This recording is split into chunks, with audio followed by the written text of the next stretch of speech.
Fakultas Matematika dan Ilmu Pengetahuan Alam atau MIPA berdiri pada tanggal 14 Agustus 2007. Saat ini, Fakultas MIPA telah memiliki 7 jurusan,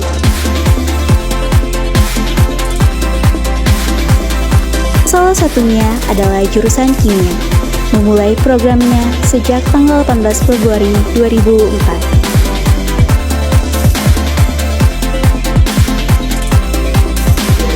Program Studi Kimia Fakultas MIPA Universitas Tadulako mengharapkan dapat menghasilkan lulusan yang unggul dalam bidang penelitian kimia dan pemanfaatan sumber daya alam yang ramah lingkungan. Jurusan kimia juga dilengkapi dengan alat-alat laboratorium untuk menunjang kegiatan praktikum dan penelitian.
Pengelola dari Let's go.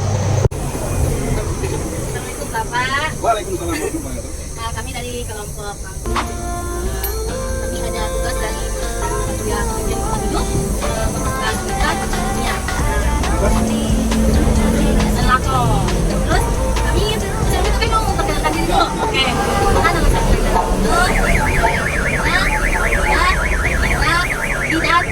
kameramen Fauzan. Terus kami udah dulu namanya Pak Jabal. Nama saya Yulianto, saya ketua kelompok pendidikan Fakultas Ilmu Wilayah yang mengelola teman. Oke, mungkin kita bergantian sama negara boleh? Nah, jadi Pak.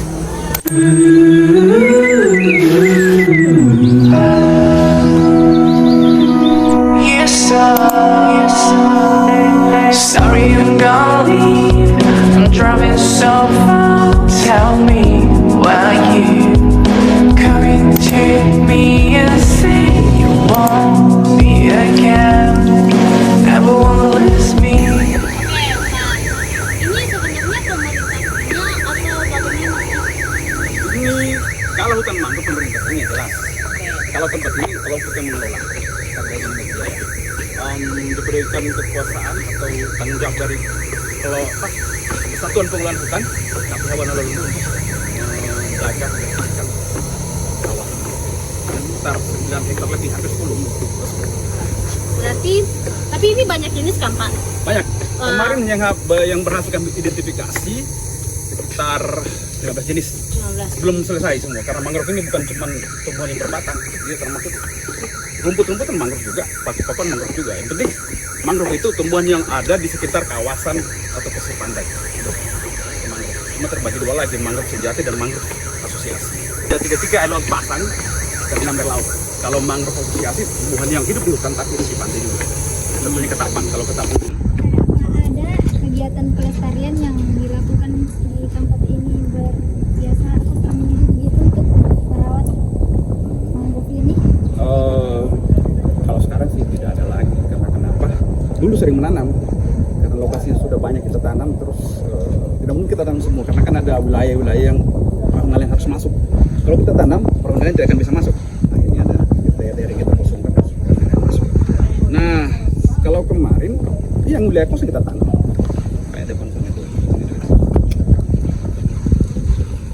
Jadi kalau pelestarian sekarang tinggal ini, tinggal kalau ada bibit yang kita tanam mati kita tambah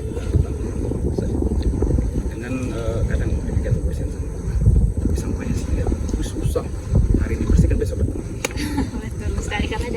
gitu kan. Iya, kebiasaan kita, kebiasaan buruk semua masyarakat. Jadi saya tidak menuduh semua masyarakat Teluk Palu ini membuang sampah. Tidak kemarin. Semua cara mendaki, semua aja. Terus buaya itu kan, ya kalau ada sih mungkin ada. Secara kita berpikirkan Teluk Palu sudah dibunuh buaya. Buaya itu bertelur paling minimal 60 butir. Paling minimal untuk indukan buaya itu 60 butir, paling banyak 200 lebih. Terus buaya itu ketika telurnya ada tidak pernah rusak. Jarang ya. Tidak ada. Jadi ketika dia lahir kan sudah menetas. Tidak mungkin dia tinggal di daerah Sungai Palu, sementara di sini sudah banyak besar. Proses untuk mencari makan sering mati, dia cari daerah ini banyak buaya. Jadi ada sih. Oh iya Bapak, di sini kan wisata ini ada berapa jenis mangrove yang ada di sini? 15 jenis yang berhasil kita identifikasi. Jenis apa yang paling banyak di sini tuh? Jenis dari Rhizopora apiculata, Rhizopora mucronata, Rhizopora scayosa. Terus ada Abyssinia lanata, Abyssinia marina, ada Abyssinia alba. Terus Soneretia alba, Soneretia marina. Casilors tidak ada. Terus Agesiras, terus Bruguera, Cerios tagal, Cerios ticandra, terus Silcarus, terus Arcanthus. Itu pun yang berhasil identifikasi. Banyak yang belum berhasil identifikasi karena mangrove ini susah dibedakan. Daun sama, bunga sama, buah beda. Kadang daun beda, kadang daun sama, buah sama, bunganya beda. Jadi butuh teknik sendiri. Saya tanyakan juga Pak, kan di sini banyak mangrove gitu. Biasa ada tidak yang seperti organisasi lain yang datang mencari mengambil bibit-bibit dari mangrove ini untuk ditanam di tempat lain? Gitu. Ada dari kemarin dari Mapala Sapi. Terus kemarin lupa saya dari mana. Cuman saya tanya kalau mereka kemarin tanam di mana. Tolong fotokan saya dulu lokasinya itu. Banyak kemarin teman-teman kemarin kan sampai Banda Barat. Tapi juga di Karangsong di situ. Oh, seperti itu Pak. Jadi harus ditahu juga dulu untuk ditanamkan di tempat itu. Ya, makanya saya bilang sama teman-teman. Mohon maaf, saya tidak tahu. Cuman kalau bisa, kali kita ini risiko. Fotokan saya kondisi tanahnya. Sudah lupa atau kayak batu atau kertas.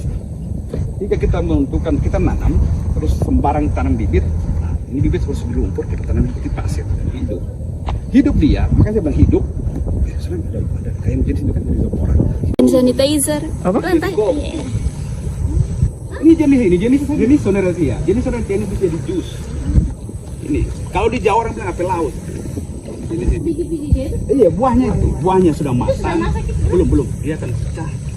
Baru ini kalau ini. Oh, jadi buahnya Pak yang dibuat buahnya, jadi begitu ya? Iya, jadi jus. Kalau jenis Rhizopora stilosa, tangkai buahnya bisa jadi kopi. Kopi ya? Iya, kopi. Tangkai. Terus kalau jenis Acantthus bisa jadi hijau. Terus kalau dari jenis apa sini bikin tepung, Bruguera bisa jadi beras sintetis. Manfaatnya mungkin ada yang bisa mungkin mengobati penyakit Pak? Iya. Terus kalau akar ini, akar Soneretia ini ujungnya 30 cm itu bisa jadi obat kuat lagi. Obat kuat? Oh. Terus daunnya Cerios tagal itu bisa jadi hand sanitizer. Terus, daunnya Pak? Terus bisa jadi obat malaria, bisa jadi obat diare, banyak sejenis, banyak. Cuman kemarin kita sempat bikin kopi dari mangrove. Persoalan sekarang ini yang jadi masalah adalah lidahnya orang Sulawesi beda sama beda. Ketika satu makanannya kan apa ini? Oh, kurang peminat berarti ya?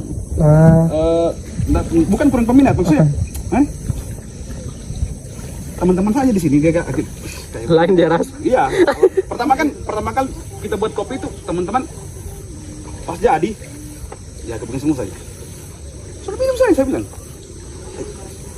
Segan begitu kan? Saya bilang sama teman, saya yang pertama duluan minum. Ketika saya minum terus babu saya bawa di rumah sakit, dekat sini rumah sakit. Kita cuman kalau sampai 1 kilo. Karena saya tahu ini barang tidak akan ini. Kalau tidak melalui proses dia memang punya zat cyanida, terus ada tanin di dalam. Ada harus melalui proses dia. Cyanida tanin maksudnya Pak? Cyanida dan tanin Di dalamnya. dalam tangkai kopi mangrove tadi. Oh, Tidak melalui proses dia. jadi susah ya? Iya, biasanya orang pakai rendam dengan arang, terus ganti hari. Kalau saya enggak, ya, gampang. Kalau pakai arang ini paling sedikit 3-4 hari baru bisa diolah. Kalau saya enggak, cuma 1 hari itu langsung olah bisa. Buahnya itu bentuknya kayak hijau-hijau. Kalau ini tidak punya cyanida, tidak punya tanin, pokoknya aman dikonsumsi, rasanya kecut. Kecut ya. Boleh tambah gula Pak? Nggak bisa. Cuman ini belum tua. Makanya, kalau pernah makan jambu monyet, Jam pernah. Yang rasanya. oh, Pekat begitu. Ya. yang di ujungnya ada anu itu kan kayak. Ini. Tapi yang buaya pernah Bapak makan cuman jenis ini atau ada jenis lain juga yang pernah Bapak coba? Dari kan pop, kalau pop dari Sunaria, bukan Sunaria, dari Risoporostilosa. Kalau ini dari limun. Kalau teman kemarin, pop kan teman. Apa ya, sehari manfaatnya bukan hanya untuk mencegah tsunami atau apa ya? Bencana Menyerap karbon dioksida lebih bagus. Terus jadi setiap akanthus itu biasanya bisa mengobati batu ginjal. Tapi kenapa masih kurang begitu Pak orang yang mau menanam mangrove-nya sendiri? Karena kan kita tahu faedahnya, kita tahu fungsinya, kan tidak mengerti tentang apa itu fungsi mangrove. Jadi sebenarnya butuh usaha lagi untuk membuat masyarakat tertarik sama mangrove. Makanya saya sekarang cari buat program tentang pengolahan buah mangrove supaya nanti libatkan masyarakat, ibu-ibu di sini. Betapa Ibu-ibu di sini. pentingnya ya? Iya, kan begini. Kita menjaga mangrove ini kalau cuma laki-laki menjaga susah, karena kenapa? Pasti ada hambatan. Tapi kalau ibu-ibu terlibat, belitan lagi ibu-ibu laki-laki. Lebih bagus tangannya? Iya, kan bukan cuma kalau dia dapat ekonomi di sini, kok ganggu politik, kok ganggu sebenarnya. Itu bisa memberikan saya kehidupan dengan ekonomi. Lawan ibu-ibu menurutnya bagaimana? Iya betul sekali. Oh, kita laki-laki, kita baru dia sudah ada yang habis. Dan juga mereka lebih militan lagi laki-laki dan otot mereka dengan mulut habis kita. Oh ya ini Bapak, saya penasaran dengan buahnya Bapak. Ini buahnya lembek begitu Bapak atau keras? Oh, jadi Dia besar lagi, terus nanti dia jatuh merekah dia. Bagaimana itu supaya ditahu masak Pak? Dia jatuh sendiri. Jatuh sendiri ya? Mereka. Oh. Dia picak, kalau picak ambil. Picak, dalamnya diambil? dalamnya Pak warna apa itu Pak? Iya, ada kuning-kuning kayak gimana? Kayak kuning pucat sih. Ada bijinya berarti? Ada. Makanya nanti itu melakukan pengolahan itu ya bijinya dibuang, sarinya itu diambil. Dia Berarti lemak, dan di air, baru ini baru masak bisa. Oh, wow. Gampang sih sebenarnya buatnya. Mungkin ini saja. Terus buah jatuh sudah masak, dikumpulkan, cuci di air, remas bijinya semua, remas, baru saring. Saringnya diambil kan, bijinya tinggal lagi, cuci lagi saring. Terus ketika saringnya sudah ada, masak, taruh gula, taruh penyedap, taruh pewarna, sudah jadi sirup.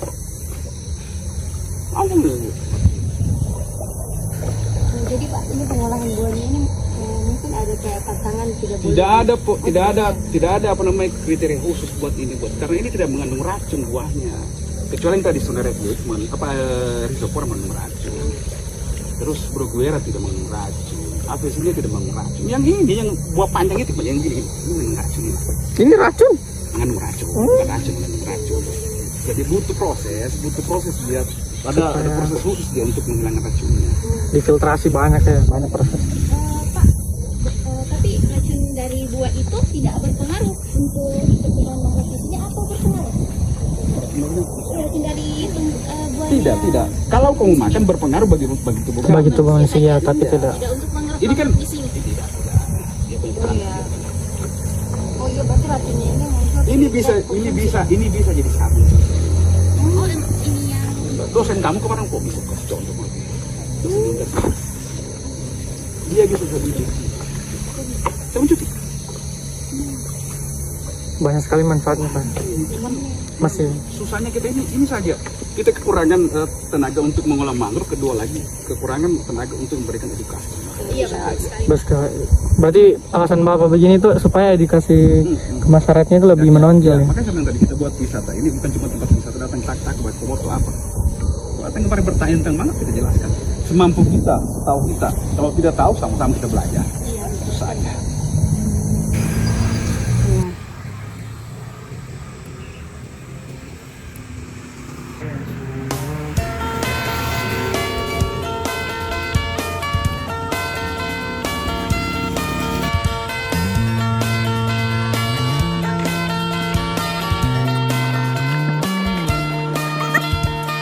There's something about the way the street looks when it's just rain.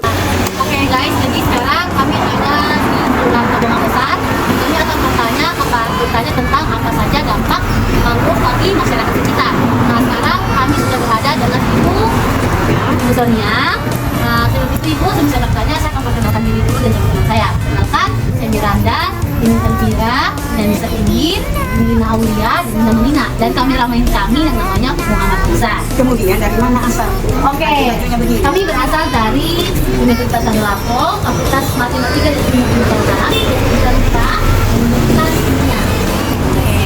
Tujuan menginjau. Tujuan menginjau itu karena di sini kami ini ada tugas dari kajian lingkungan hidup. Nah, kami disuruh untuk mengetahui dampak dari adanya wisata. Jadi kami di sini tuh di mangrove.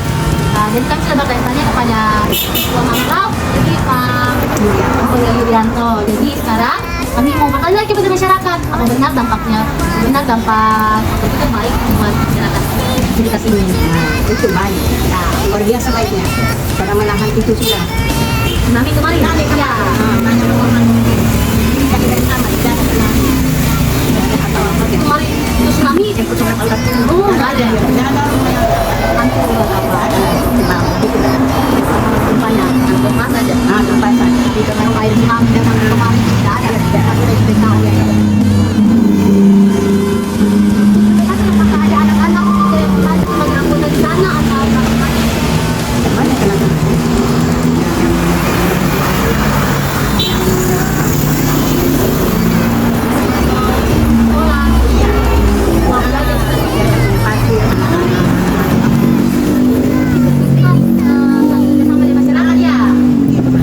Bagi anak-anak yang SD biasa dapat uang.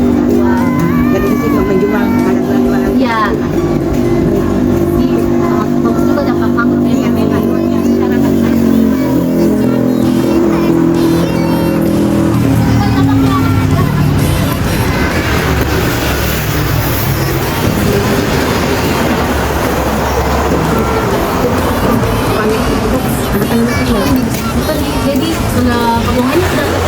Di sana ada wisata mangrove juga kan.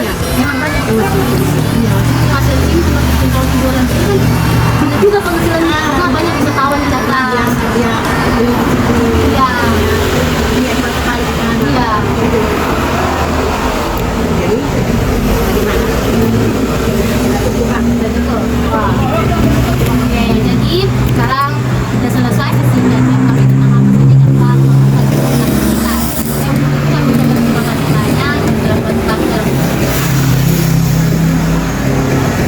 Dadah Ibu. Dadah.